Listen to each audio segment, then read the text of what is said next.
성남시 공공기관 부지 용도 변경 관련한 박근혜 정부의 전방위적인 성남시 압박 정황이 증거로 확인되었습니다.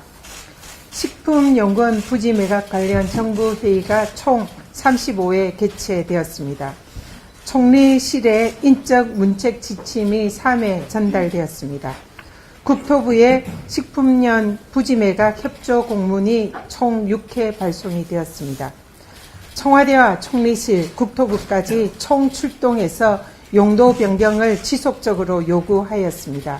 이러한 중앙정부의 전방위적인 압박은 일선 지자체 공무원들에게 협박으로 느껴졌을 거라는 것을 삼척동자도 능히 짐작할 수 있는 일입니다. 2심에서는 정부의 광범위한 압박이 있었다는 핵심 증거들을 토대로 법리와 사실관계가 제대로 다뤄지길 기대합니다.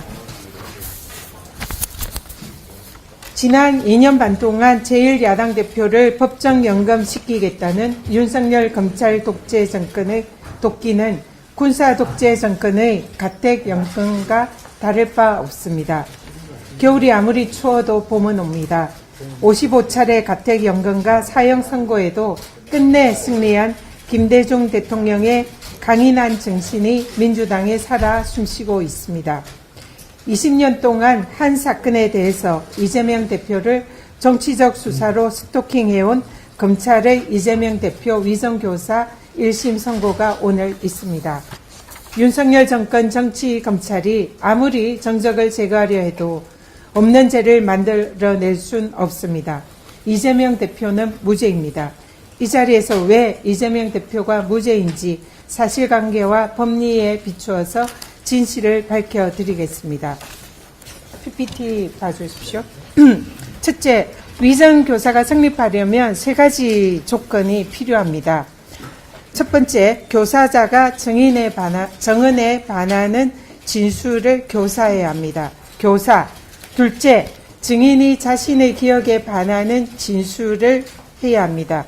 위정. 셋째, 교사와 위정 사이에 인과관계가 있어야 합니다. 이재명 대표는 검찰이 위정교사라고 억지 주장하는 김진성 씨와의 30분간 통화에서 12차례나 기억을 되살려 사실대로 얘기해달라, 그냥 있는 대로 얘기해달라, 안 본 거 얘기할 필요 없다라고 일관되게 말했습니다. 첫째 조건인 교사가 없습니다.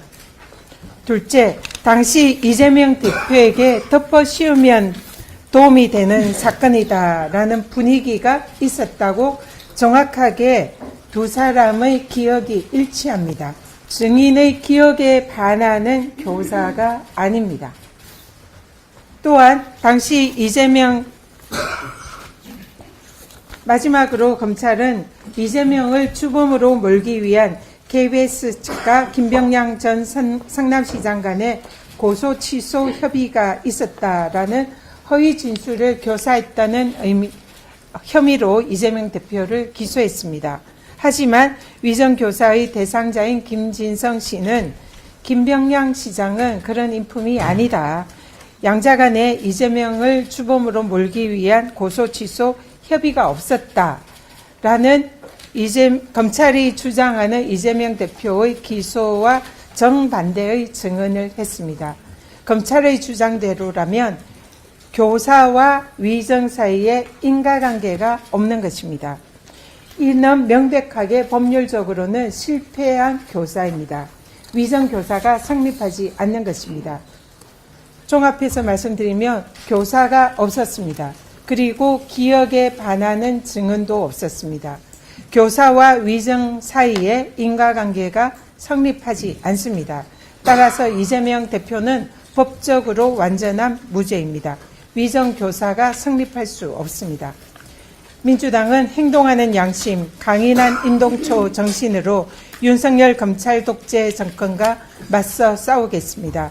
이재명 대표와 함께 반드시 승리할 것입니다. 이상입니다.